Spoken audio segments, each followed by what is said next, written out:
What's up, y'all? So, hey, I want to share something with you guys really quick. I was driving the other day, right? Just cruising down the road or whatever, and out of the corner of my eye, this hawk pops up off the side of the road and flies like enough that I'm like ducking, trying to hide from it in my car, right? And it had a serpent in its mouth, had a little snake in its mouth, and then I almost hit it with my windshield, and then it flies off, and I'm like, what's this?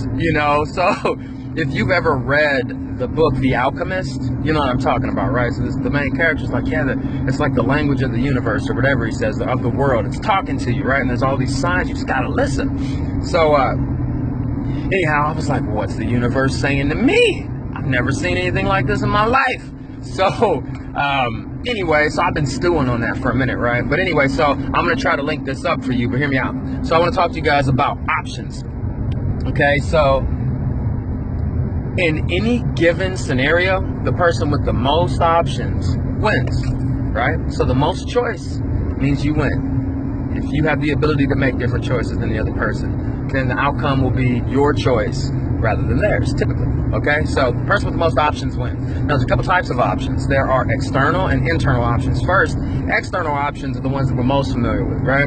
So, and there's a lot of ways to get that. Like, money is power because it literally purchases options. It buys you things other people can't have. It moves things. It gives you options. It opens doors.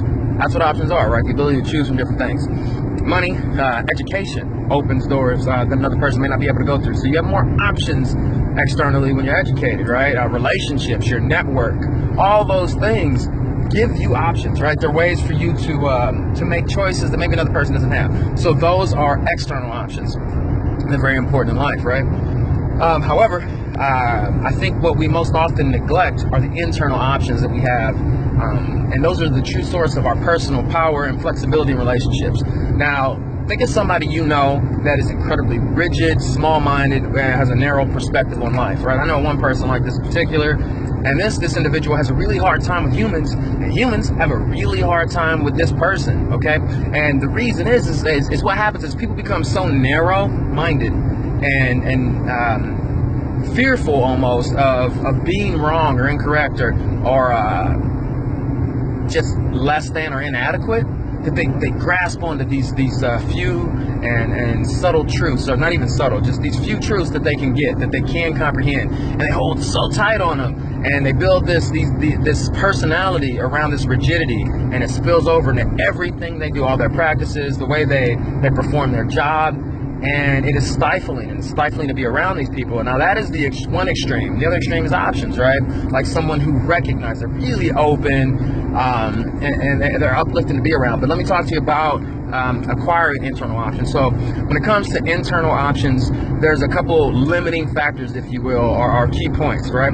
The first one is your habits, okay? The things we think and feel internally. Those are the first level, or thing that we need to bring some awareness to when it comes to acquiring internal options. So if I have a habit of anger, right, then something happens, whatever it is, whatever the trigger is, boom, I'm angry. And there's no space between the occurrence and my anger, right? And if I'm not aware enough, what is it? It's just a response. In my mind, that's my natural reaction. And the fault is on the person who made me angry, not myself, right?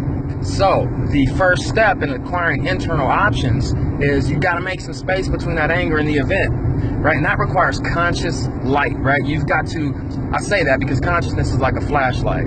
You've got to shine that light on your internal processes and deconstruct it and say, okay, oh, so this happened and I became angry. How did I become angry? I didn't just become angry. I chose anger, right? Out of this whole repertoire of emotional responses that I know I have, but I haven't been conscious of them and consciously exercise that choice.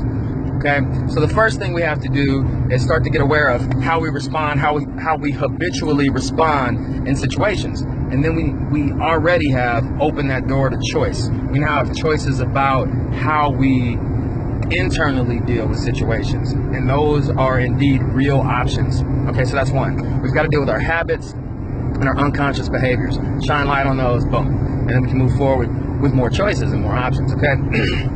So more personal power, just in that. The next thing we can do is we have to expand our our perceptual scope, if you will, right? We have to acquire more perceptions, okay? So if the only options you have, even if you shine some conscious light on your internal processes, if your only options are limited to how you've habituated your perception, right? I see the world this way. These are my beliefs. These are my values. These are my perceptions. This is how I see the world, and this is how the world is, and this is who you are, and you're in my box, and that's that, right? So if that's our limiting factor, right? So we have to acquire more perspectives, literally more perceptions or points of view.